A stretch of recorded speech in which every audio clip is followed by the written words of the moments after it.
So I wasn't supposed to buy any more watches, but this isn't a crazy purchase. So watch experimenting continues. My beta up until now has been my Longines. And I kind of got to a point where it's been away for 2 services in the 8 years I've had it. It has taken an absolute clobbering. I've worn it at theme parks. I always wear it when I travel to Florida with my family.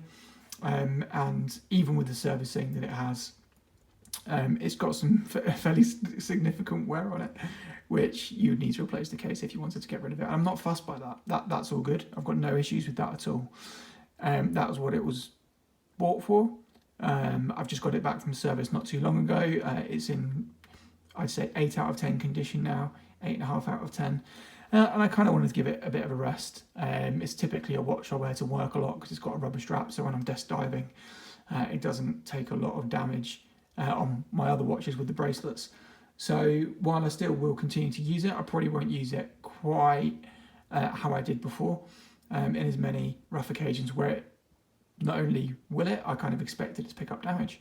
So years and years ago, my brother had a G-Shock. It was humongous. I really liked it, but it was always too big. As a result, I never really bought one. I fancy a cheap watch that I really can just hammer about in. Even with my Longines, I wouldn't wear it golfing. I wouldn't wear it if I did something like paintballing. There are lots of occasions where I could have worn it, but chose not to because it would be 100%. It's like you're definitely going to damage it, like doing gardening, working on the car, working on my motorbikes. When I had them, you know you're going to damage it, so what's the point? I just didn't wear it. Whereas with a G-Shock, I just don't care. The watch cost me £109. And yeah, I'll wear it whenever, however, without any concerns. So here we go. I've already opened this, by the way, as you can tell, just stuffed the receipts in there. Am I surprised with what you get with this? Not really. It kind of the typical stuff you'd get with a £100 watch.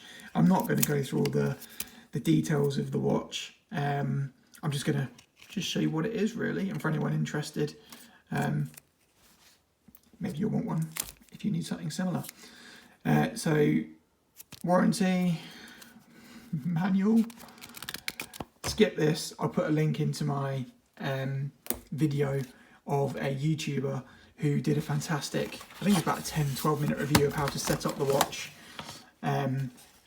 which is way easier than trying to read the manual. So you get this kind of cardboard box and you get this metal tin, which I'm not going to lie, I wasn't expecting. The watch isn't in here, by the way. And then in the metal tin, just a piece of foam, and then the watch sits around there. So I wasn't expecting that.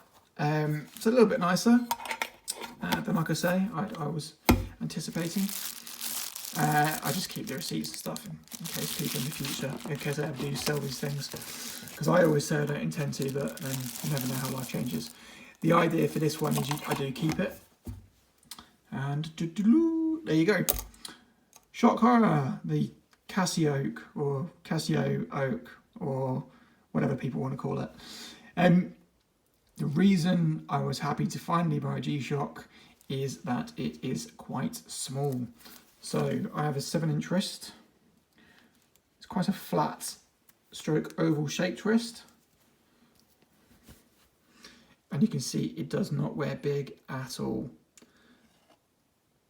It's just not big. It's a really nice watch. It's a really nice size. And for a G-Shock, it's really quite a simple watch as well, which is really what drew me to it. It doesn't have crazy bulk to it, and still has all the protection that you would expect from a G-Shock. So I think it's around, I'm going to get these dimensions slightly wrong now, but it's just under 12 millimeters thick. I think it's about 43 millimeters wide, and I don't know, about 48 millimeters from top to bottom. And as a result of those dimensions, that's ultimately what encouraged me to buy it. Plus, like I say, it's simplicity. I do like blue. So for me, of all the colourway options, this was my favourite. I quite like the black with white markers. I didn't like the grey on grey and the black on black. They're just impossible to read. So for me, this was the most obvious choice, given my tastes. I'm quite pleasantly surprised. The things I've noticed so far is this area of the watch is really nice and supple and bends to your wrist really well. This bit does not. I do not understand why, and I'm sure there's a reason for it, but this bit here is so blooming stiff. It just doesn't curve around the wrist very well. So when you put the watch on, and I don't think it's going to give over time either, it just is what it is. You can see there, oh, whoops, blimey. It just kind of sticks up, as opposed to curving to the wrist, like the really soft element of the band. It took a couple of days to get used to that, but like with anything, you just get used to it eventually. But I just don't understand it. Maybe it's an aesthetic thing, I don't know, but the watch would be more comfortable and it would hug your wrist, my wrist better anyway, if that was more just like this part of the band here.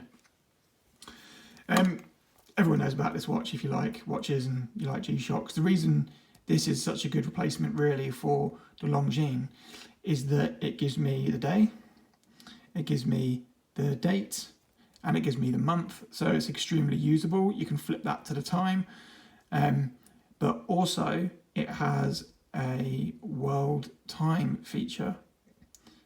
So if you scroll through the modes, mine's set to New York, which is the time for Florida. So whenever we go to Florida, I can use this not only as a beta watch, which gets whatever it gets done to it, but also it's a really good travel watch, which I was really pleasantly surprised at when I was looking at the reviews. You've got a stopwatch, a timer, an alarm, and then obviously back to the time as well, which I really enjoy. I think it's got some really nice little features to it for a £100 watch.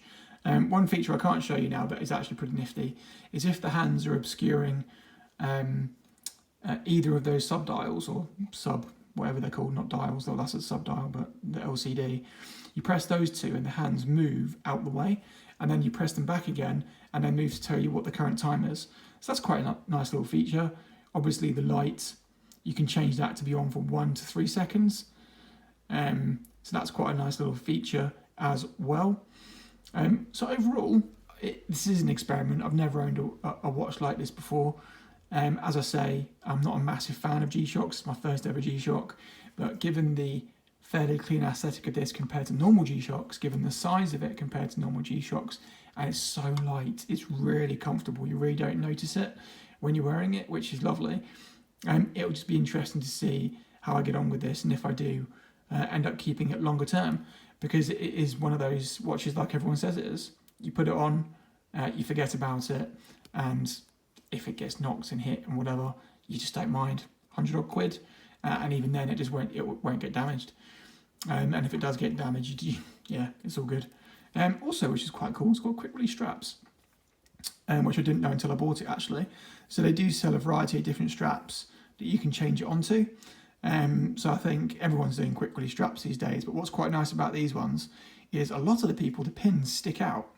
So I've seen lots of complaints about people saying that it's digging into their wrists, but if you look at this one, you've got the quick release bit there, but it's hidden, it's sunken into the end of the strap. So you're not going to get any of those kind of discomfort that people talk about. So yeah, G-Shock, let's see how we go. Got a couple of holidays coming up this year, going to Centre Parks, going in the water with the rapids, which will definitely get knocked around on.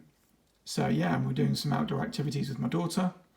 So let's see how we go with it. The only thing I will say, actually, before I do stop the video, is the Loom is pretty atrocious.